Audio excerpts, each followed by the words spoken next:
With tons of new information swirling about From Software's Elden Ring and a release date being revealed, it seems to be that time again where some gamers and game journalists call for difficulty options to be added. Thankfully, to date, none have been, and in this video I want to discuss why adding difficulty modes to Souls games is a terrible idea, and why I hope never to see difficulty options in future From Software Souls-like titles. From Software games have always been historically challenging, almost punishingly so, some would even say, to the point that many players have returned their versions of earlier titles within hours of beginning them. That stigma of too hard has given rise to the argument that games should be made easier or explained more so that this does not happen. And while no developer wants players to quit their game in frustration, never to return, making Souls and other Souls-inspired games easier defeats the whole point. Souls games have carved out their own subgenre separate from other action and role-playing titles, and that new segment is rooted in the expectation of relentless challenge, followed by a very rewarding field of triumph when you finally succeed. This formula is backed up by some of the best combat in gaming, if not the best, that allows players to push the boundaries of their perseverance and skill while never making them feel their deaths were not justified. Well, almost never. The challenge of Souls games is to understand the mechanics you are facing and to use any tool in your arsenal to overcome them. It doesn't take exceptional intelligence or agility to do this, though these might make it easier for you. It takes wisdom, and that is simply acquired by playing. The more you play, the more you understand the rules and can begin to predict what will happen, and the more prepared you are for facing it. When people tell you to get good, they are simply telling you to keep trying until you get the hang of it. They aren't telling you to develop superhuman reflexes. The challenge of Souls games is therefore different from those of Ninja Gaiden or Devil May Cry, where you not only need this wisdom, but need the agility or reflexes to keep up with it, which you may or may not possess. In those games, it makes sense to have a difficulty setting, because your reflexes are what they are, and you may never be able to finish those games on the harder difficulties if your physical reaction time cannot keep up. It's best to think of Souls games as progressive roguelikes where you make it a little further and a little further each time. You are supposed to die in these games, and there are traps and enemies designed to kill you the first time you run into them. Why else would there be mimics, boulders, and those cleverly placed archers in Anor Londo? These things have become community favorites because everyone has died there. Everyone. Imagine if you played Hades or Returnal, both great games, but they were easy and you never really died much. Would they still be as fun? Would combat in those games still feel as good if you weren't in danger of dying in nearly every scenario? The short answer is no, they wouldn't, because a huge part of what made those games so good was the feeling of progression as you got better and better and made it further and further, and that was primarily accomplished by having a difficult game to begin with. Director Hidetaka Miyazaki was keen to share the 5 development concepts that are the backbone of the Demon's Souls sequel, Dark Souls. This quote is from 2011, and if you've never heard it before, you're in for a treat. We have 5 key criteria on which the difficulty level is judged. We want any player to be able to clear any obstacles simply by learning from mistakes and paying close attention. Then the reasons for failure must always be clear and understandable. Every problem must have multiple solutions so that players can tackle it whichever way they want. The game's controls can never be a factor from which difficulty is derived.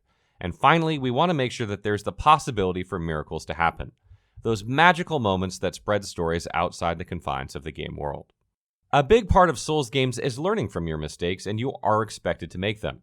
No one will laugh at you for dying in a Souls game, and you shouldn't feel badly for dying. It's all part of the process.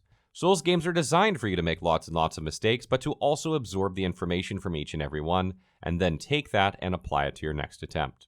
Doing this takes some perseverance, and it is not uncommon to get frustrated at times while dying, but this is true for many games, not just From Software titles.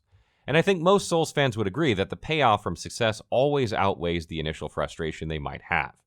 Additionally, it's quite easy to assign blame to a game when you make a mistake, but what I love about From Software games is that their combat is so well done, you really can't blame anyone but yourself for dying. And that is a good feeling, because if you failed, you can fix it. One of the reasons I love to play challenging games, not just Souls games, is because it can really push your thoughtfulness and creativity as a person.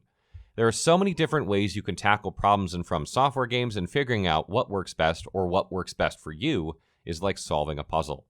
There is actually a huge psychological fortitude element to the Souls games that is not often discussed, and creative freedom is not something you generally hear when talking about Souls games. On top of that, a lot of the fun is actually finding out what you are made of. Being challenged does not mean misery and pain for everyone, and many players thrive and get better when they are faced with adversity, not unlike real life. Easy is a deceptive route tempting you to take a shortcut similar to winning a race because nobody else showed up. It cheats you out of the opportunity to succeed. Another aspect I think inadvertently sprang up due to the challenge is the sense of camaraderie and community that these games have. There are moments that every single player shares in common, including the rush of victory when you finally defeat a challenging boss. What having a single difficulty does is determine an absolute law and everyone is equal. Thus, we are all forged in the fires of having to figure out how to beat the Capra Demon, creating a group that not only understands one another, but also empathizes with the personal journey of others as we have all lived the same things, or died. Sharing the feelings of despair or accomplishment with each other is one of the foundations of the Souls community that has made it so remarkably resilient and renowned across all gaming. The challenge and obscurity of the titles encourages players to come together to figure out tactics, hidden mechanics, optimized approaches, and secrets. There are whole discords, websites, gaming channels, and so on that exist just to help players get through and feel that sense of accomplishment that is so beloved by many. The Fextra Life Souls Wiki came to life after critics snubbed Demon's Souls as too difficult, and players came together to help each other overcome the challenge of content.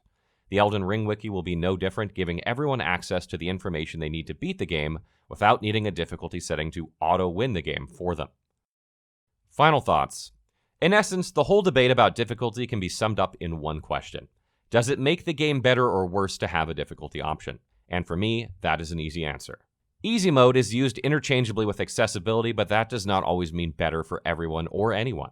For example, a lot of players would even argue that Dark Souls 3 was dangerously close to becoming too accessible, simply because there were so few new mechanics to uncover and the challenging boss encounters were optional. This diminished the community feel of accomplishment that titles like Demon's Souls and Bloodborne brought home so well. It is often assumed that accessibility generally increases sales, but sales is not always a good metric for quality. If more people buy a 7 of 10 game than a 9 of 10 game, who really wins here? Is this not how you end up with cookie-cutter games that come out seemingly every year by you-know-who studios? If you remove the challenge of Souls games, aren't you in essence just an interactive, novel, semi-passive spectator? What do you guys think? Did we get it right? Do From Software games need a difficulty option? Or am I insane for thinking they should never add one? Let us know in the comments below.